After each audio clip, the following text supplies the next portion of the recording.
Most people think that making kombucha is complicated, but let me show you how to make this fizzy probiotic drink in just a few simple steps. It's delicious and it's cheap. By the end of this video, you will know how to start your own kombucha at home. You'll have all the steps that you need to save money and help support your gut health. Here's what you need to get started. You need tea. You can use loose leaf tea or tea bags, whatever your preference. This is loose leaf tea that I got off of Amazon. You need cane sugar. Any cane sugar will do. This is an important step. We cannot skip the sugar. This is what helps create those beneficial probiotics. You will need water, filtered water. Then you will need a SCOBY, which is a symbiotic culture of bacteria and yeast.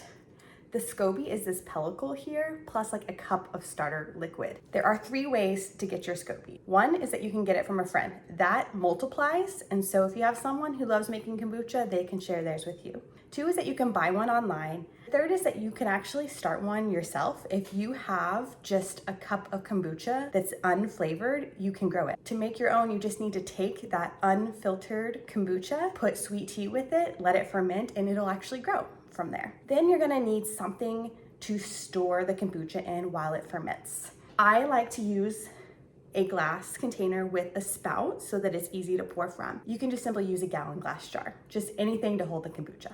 It's really that simple. Tea, sugar, water, the SCOBY, and something to hold your kombucha in.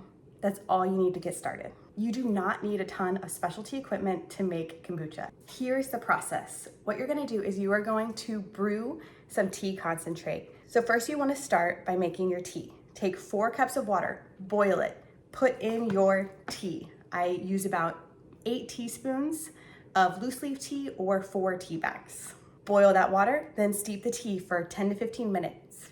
You want it to be strong. You're creating a concentrate here. Once that tea is steeped, you are going to add a cup of sugar. Do not skip this step. You need the sugar in order to create those beneficial probiotic bacteria that you find in kombucha and that support your gut health. So 1 cup of sugar dissolved in your tea. Once the sugar is all dissolved, you're gonna add 4 to 8 cups of water, cool water. What you're doing is you're taking that hot tea and bringing it down to room temperature.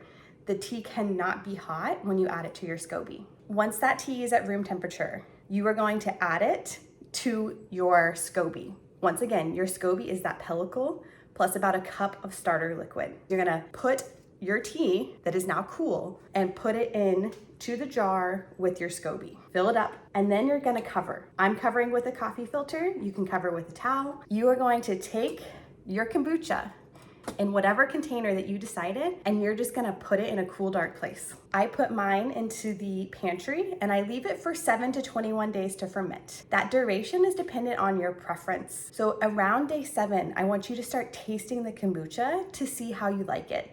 And once you like the taste, you're just gonna bottle it. It's really that simple. We prefer to let ours go for like 21 days. We prefer a more vinegary, like tart taste as opposed to a sweet taste. This is the beauty of making it from home. You get to decide when to stop it so that you enjoy it most. What I described to you is the first ferment. There's an optional second ferment where you're going to bottle the kombucha and you can add fruit or other flavorings to it and let it ferment for about a week longer so that it gets more fizzy and has a flavor to it. This step is totally optional, and I personally don't do it very often because we like the taste of the regular kombucha right after the first ferment. But if you choose to do that second ferment, you can pick any flavor. You could do strawberry, you could do blueberry ginger. Have a little fun, experiment. My #1 kombucha tip is to just try it. It is super forgiving.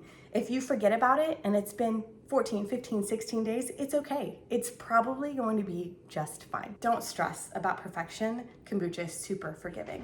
If you found this helpful, hit that like and subscribe button to learn more about easy, simple fermentation. And if you want my full printable fermentation bundle, check the link in the description. This bundle not only covers how to make kombucha with a recipe card, step-by-step details, and frequently asked questions, but it also includes fermented veggies and sourdough. So check out that link if you want to learn more about how to ferment at home in your own kitchen so that you can create healthy, probiotic foods to help support your gut health.